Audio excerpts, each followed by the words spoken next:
Morning, this is Pine Mountain. Yeah, trees for a change. And we're gonna stop to talk a little anime. The 12 Kingdoms.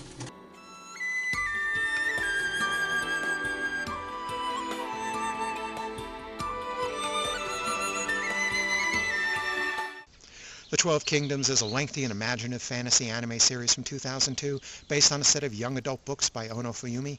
It's released in North America by Media Blasters. The story begins in modern-day Japan. Yoko is an almost ordinary high school student. She's president of the class and tries very hard to please everyone. Her uniqueness comes from a reddish tint to her hair, which the school assumes she dyes. Sugimoto is one of Yoko's reclusive classmates. She's given to reading fanciful novels and is considered an ostracized geek by the other students in school. Yoko doesn't want to tarnish her own fragile popularity by fraternizing with Sugimoto in public, but privately she makes some awkward attempts to try to befriend her.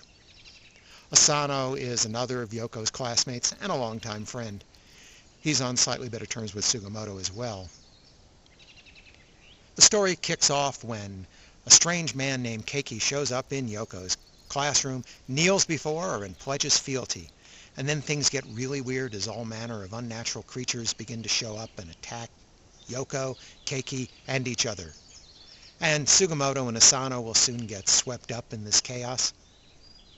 While Yoko wants nothing to do with the madness and violence unfolding around her, Sugimoto sees this as the fulfillment of one of her dreams, something right out of one of her fantasy novels. Kaiko!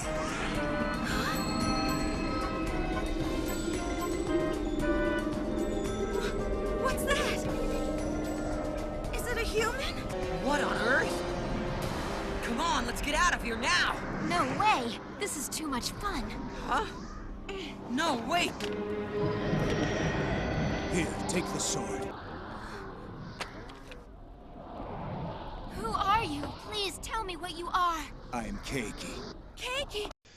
Yoko, Sugimoto, and Asano all find themselves swept off into a strange, new, unknown world, more primitive than their own, and inhabited by a veritable bestiary of fantastic creatures, as well as some people. They're separated from each other and discover it's a land of many dangers to man and beast alike. They're soon reunited as the townspeople capture them all and call them kaikaku, or outsiders. Such displaced people show up occasionally, especially after unnaturally violent storms. Different kingdoms have different customs for dealing with these outsiders, but neither Sugimoto nor Asano can speak the language. On the other hand, Yoko doesn't even perceive the language as different from her own Japanese native language.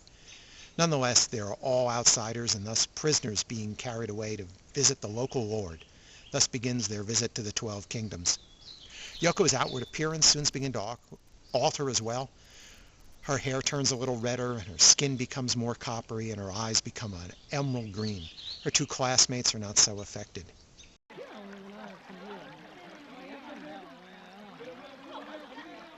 They told me downstairs that the streets are being watched. I wonder what's going on. I wonder. What'd she say to you?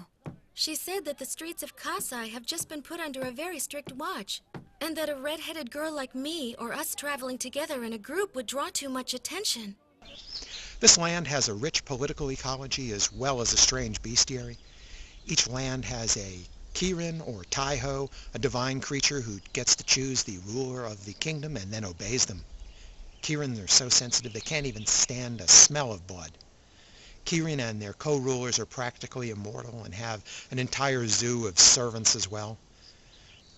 There are lots of demon or Yoma about the land, and a few divine legendary creatures such as the Kirin, and chimeras who serve them, and some shape-shifting animals called Hanju, such as a rat named Hajasu, who will eventually befriend Yoko. And the children here literally grow on trees. Yeah. The land of the 12 Kingdoms will quickly try to overwhelm you with its lexicon of new creatures, countries, provinces, cities, and titles. The anime offers 4 separate stories over its 45-episode run. The first chapter, which I've been describing so far, is called The Shadow of the Moon and the Sea of Shadow. It centers on Yoko and Sugimoto as they arrive in the 12 Kingdoms. The second chapter is only a story from the past, told to Yoko. It's the story of a young Kirin, Taiki, While this story does provide more insight into the social structure and customs of the 12 Kingdoms, it's left open-ended as if they intended to revisit it in the present day later in the series. The third chapter is the longest of the four. It's partly a continuation of Yoko's story, but it starts off with the introduction of two new characters in two separate stories. The first is Suzu, an outsider from 19th century Japan. Yes, she's looking really good for being over 100 years old. The second is Shoukei, princess of one of the kingdoms. Each of these three women will have a separate, parallel, but related story. If you were to somehow find it in your heart to let me go, I'd happily donate the goods and the Kitsuryo to your office in order to pay for any trouble I may have accidentally caused. Is that so? You are free to go. You are quite the smart one, aren't you?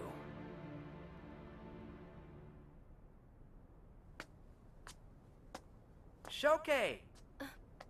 I'm glad they found you not guilty. They were more than happy to let me go once I offered to bribe them. What? Hey!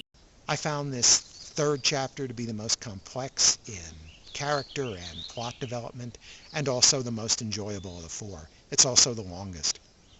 The fourth and final chapter is also the shortest, lasting only 4 episodes. It's another tale of the past told to Yoko as a history of the lands. I found that chapter to be the least interesting of the 4. Much of the plot of the 12 Kingdoms revolves around the complexity of right or wrong, or at least knowing one from the other. It's about how the characters can change for better or for worse, and how some will swing both ways, with friends becoming enemies and enemies becoming friends.